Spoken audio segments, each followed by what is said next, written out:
Friends, ఇప్పుడే అందిన వార్త.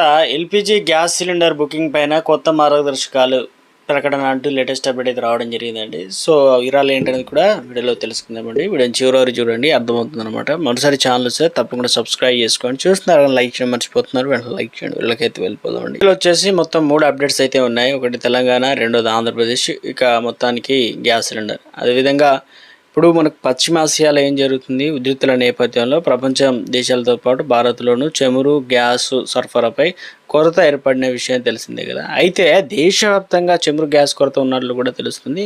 ఇక తెలంగాణలోనూ పెట్రోల్, డీజిల్ కొరత ఉన్నట్లు కొన్ని సామాజిక మాధ్యమాల్లో కథనాలు వస్తున్నాయి అన్నమాట. కొన్ని చోట్ల హైదరాబాద్ చుట్టుపక్కల ప్రాంతాల్లో నో స్టాక్ బోర్డు పెట్టడం, బ్యాంకులు ఖాళీగా దర్శనమిస్తున్నట్లు ఈ రకంగా అయితే కొన్ని కనిపిస్తున్నాయి అన్నమాట. అయితే ముఖ్యంగా పెట్రోల్, డీజిల్, ఎల్పిజి గ్యాస్ సరఫరా నిల్వలు సమృద్ధిగా ఉన్నాయని చెప్పడం జరిగింది. ఎవరు కూడా ప్యానిక్ కావద్దని చెప్పేసి మొత్తానికి పశ్చిమాసియాలో ఉద్రిక్త నేపథ్యంలో ప్రపంచవ్యాప్తంగా చమురు రవాణాకు కీలకంగా మారిన హార్మోజ్ జలసంధిని ఇరాన్ మూసివేసిన విషయం తెలిసిందే కదా. అయితే జలసంధి మూసివేత కారణంగా ప్రపంచ దేశాలతోనూ తెలంగాణలోని అంటే ముఖ్యంగా ప్రభుత్వం కీలక ప్రకటన చేసి రాష్ట్రంలో పెట్రోల్, డీజిల్, గ్యాస్ సరఫరాకు నిల్వలు సమృద్ధిగా ఉన్నాయని చెప్తున్నారన్నమాట. ఇంకా ఆంధ్రప్రదేశ్ విషయంలో చూసుకున్నట్లయితే ముఖ్యంగా పెట్రోల్ బంకుల్లో నో స్టాక్ బోర్డులు ప్రదర్శన నేపథ్యంలో అధికారులు, ఆయిల్ కంపెనీలు ప్రతినిధులతో సీఎం చంద్రబాబు టెలికాన్ఫరెన్స్ నిర్వహించడం జరిగిందన్నమాట. రేపటికల్లా రాష్ట్రంలో డీజిల్, పెట్రోల్ సరఫరా పెరగాలని సీఎం అన్నారు. సో ఎందుకంటే కొన్ని చోట్ల పెట్రోల్ బంకులు నో స్టాక్, కొంతమంది అంటే నేరుగా ఏదైతే కంపెనీలకు సంబంధించి సరఫరా కావాల్సింది అది ప్రైవేటు వ్యక్తులు ద్వారా ఇలా కొనుగోలు చేయడంతో కొన్ని చోట్ల నో స్టాక్ బోర్డులు పెడుతున్నారని. సో ఇక క్యాన్లు కావచ్చు, ఇలాంటివి డబ్బాలు కావచ్చు, ఇలాంటి తీసుకొచ్చిన వారికి పెట్రోల్, డీజిల్ కూడా పోవద్దని చెప్పేసి కీలక ఆదేశాలు ఆంధ్రప్రదేశ్ నుంచి రైతు రావడం జరిగింది కదా.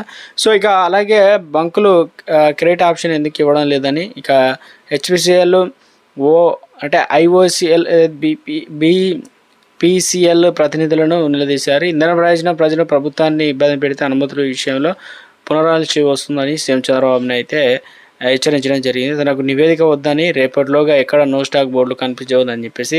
ఇక మరొకటి, పశ్చిమాసియాలో ఉద్రిక్త పరిస్థితుల కారణంగా ప్రపంచ దేశాలతో పాటు భారత్ చమురులో గ్యాస్ సరఫరా ఇబ్బందులు తలెత్తుతున్నాయి కదా. యుద్ధం కారణంగా ఇరాన్ హార్మోజ్ జలసంధిని మూసివేయడం ఇవన్నీ కూడా జరుగుతున్నాయి కదా. అలాగే గృహ అవసరాలకు ఎల్పిజి కంపెనీల ప్రాధాన్యత ఇస్తున్నట్లు కేంద్ర నేచురల్ గ్యాస్ మంత్రిత్వ శాఖ అయితే తెలియడం జరిగింది.